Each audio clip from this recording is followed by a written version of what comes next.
Oi pessoal, hoje a gente vai de Unidos da Tijuca, que vai fazer uma homenagem a Maria Carolina de Jesus, que foi uma escultora, multiartista mineira, que viveu na favela, escreveu o livro famoso O Quarto do Despejo. Vai ser exaltada a sua história, sua infância humilde, pobre em Minas Gerais, até pertencer à favela de São Paulo, e o reconhecimento literário, tratando também, né, de racismo, fome e resistência. Carolina Maria de Jesus.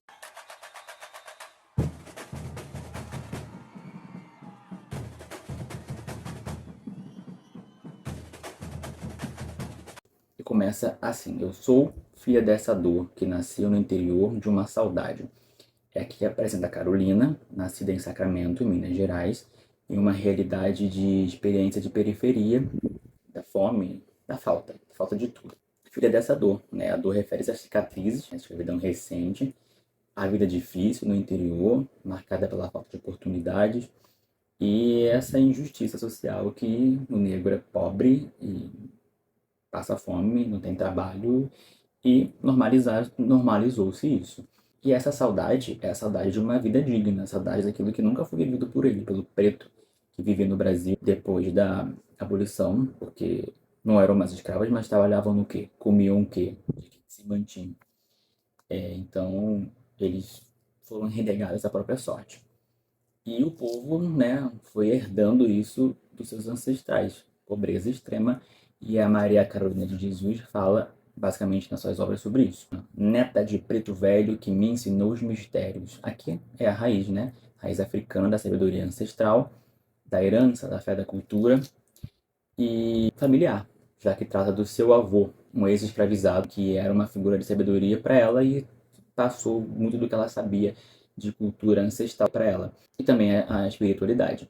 Esse texto aparece no livro Betita, inclusive Betita era o apelido dela na infância.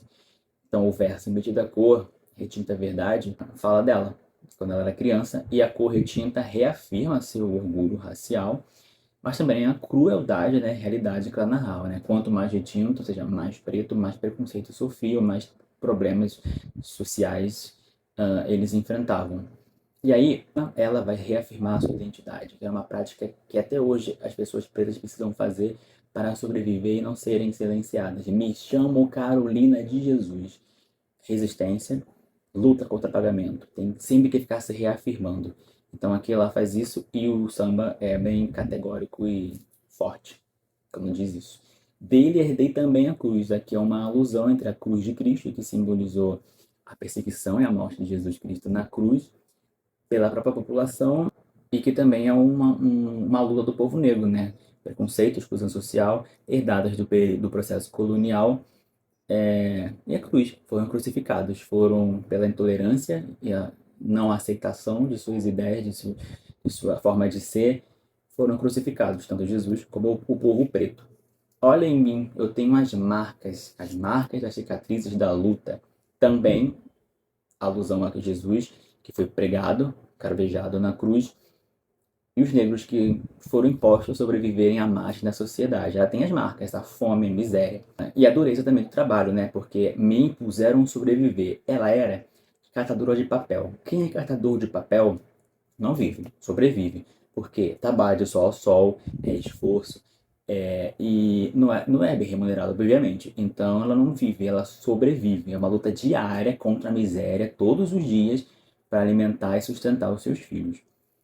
Por ser livre nas palavras, condenaram o meu saber. Carolina foi muito criticada pelo seu estilo de escrita, que era nu e cru. Ele não seguia normas cultas, não se preocupava com pontos, com a gramática de uma maneira geral. Ela se preocupava com a mensagem, né? E o condenar aqui se refere ao preconceito intelectual que ela sofreu, né, por não escrever de maneira culta e por ser uma mulher preta pobre que ousou, vejam só, escrever. Fui a caneta que não reproduziu a sina da mulher preta no Brasil. Ela rompe então o ciclo do silenciamento. Ela não reproduziu essa sina. Ela, em vez de aceitar o destino pobre e invisível, ela usou, ela escreveu, ela foi para a luta, denunciou o sistema e foi mudar sua própria vida. Então, a sina da mulher preta de sofrer e de ser invisibilizada, ela não reproduziu. Os olhos da fome eram os meus. Justiça dos homens não é maior que a de Deus. A fome é um tema central da sua obra principal. Ela personifica, então, aqui a fome como olhos da fome e olhos dela. A fome não tem olhos, então é uma figura de linguagem personificação, mas ela mantém também a fé como pilar, tá? Como resistência ética contra a injustiça social. Porque ela fala: a justiça dos homens não é maior que a de Deus. Meu quarto foi o despejo de agonia. Aqui, uma alusão direta ao quarto do despejo, Diário de uma Favelada. É um clássico da literatura brasileira, escrito por Carolina Maria de Jesus, que narra sua vida como catadora de papel e mãe solteira na favela do Canindé, em São Paulo, entre 55 e 60, expondo a dura realidade da pobreza, a fome, a desigualdade como uma linguagem autêntica e poderosa, tornando-se um marco da literatura marginal e um testemunho social atemporal também. E esse livro é um diário, então, uma autobiografia, né? E ela tem uma frase que é interessante, que eu quero compartilhar com vocês, que é: quando eu estou na cidade, tenho a impressão que estou na sala de visita com seus lustres de cristais, seus tapetes de veludo, almofadas de cetim. E quando estou na favela, tenho a impressão que sou um objeto fora de uso, digno de estar num quarto de despejo. Então, essa frase ajuda a entender um pouco o título do livro de Maria Carolina de Jesus. Seguindo, a palavra é arma contra a tirania. Né? São mais citações diretas aqui à sua obra, que denuncia a fome, a injustiça social, o poder de transformar, um poder transformador que a literatura tem, ou seja, a palavra é arma contra a opressão aqui para ela, contra a tirania que fizeram com o povo preto, povo pobre da favela, da periferia. Aqui a literatura transforma a vida das pessoas e a dela. A palavra foi arma contra essa opressão, contra essa tirania do Estado. Sonhei sobre as páginas da vida, ilusões tolhidas no sistema algoz. Significa que os sonhos, as aspirações, a capacidade de imaginar um futuro melhor, são constantemente impedidos pelo sistema, frustrados e destruídos. Tudo que você pensa em fazer, você precisa de dinheiro e não tem, você precisa de algo que te falta. Então é como se você é o destino, nasci pobre, vou morrer pobre, não tem como mudar. O sistema ele não deixa. Quem tenta pensar algo diferente é uma ilusão. Mas ela sonhou sobre as páginas da vida. Ela sonhou que com a escrita por literatura ela poderia mudar. E ela conseguiu o reconhecimento. E Maria Carolina de Jesus vivia em vulnerabilidade social, né? Luta diária por sobrevivência, realidade dura da fome, da miséria. Então, essas coisas não davam espaços a ilusões. As pessoas não tinham ilusões. As pessoas só se preocupavam em comer aquele dia. E no outro dia elas viviam o amanhã. E é esse sistema algoz, né, carrasco, opressor, que ajuda a perpetuar a desigualdade e a marginalização, impedindo uma felicidade, o progresso das pessoas pobres e principalmente negras, que tenta apagar nossa grandeza, calar a realeza que existe em nós. Aqui é um resgate de autoestima, né, de ascendência real africana. Realeza, somos reis. Dos salões da burguesia aos barracos do Borel. Aqui é um contraponto, né? Burguesia, riqueza. Barracos do Borel representa um contraponto da pobreza, barracos, favelas, mas também ser do Borel, né? Uma alusão à localidade onde nasceu a Unidos da Tijuca. Onde nascem Carolinas, não seremos mais os réus. Conecta então a realidade de Carolina lá no Canindé com a da comunidade da escola, pobre, preta, e afirmando que essas mulheres que nascem na pobreza não vamos aceitar serem julgadas por isso, ou serem silenciadas, ou seja, não seremos mais os réus. Vão nascer mais Carolinas, pretas e pobres, mas nós não vamos deixar nos acostumar com isso e aceitar. Por tantas Marias que viram seus filhos crucificados. Aqui é uma crítica social, a violência urbana, a violência do Estado, que está sempre vitimando desproporcionalmente jovens negros. E também faz uma alusão, mais uma vez, à história de Jesus, que foi crucificado. Nas linhas da vida, verbo na ferida, deixei meu legado. Meu país nasceu com nome de mulher, sua liberdade, mãe do Canindé. Carolina deixou a sua marca, colocando o verbo na ferida, né? Falando que incomoda a sociedade e ao sistema.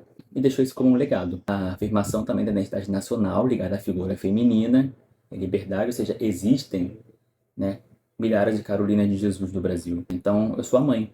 né, delas. O primeiro nome também dado ao Brasil pelos indígenas era Pindorama, que é a terra de palmeiras.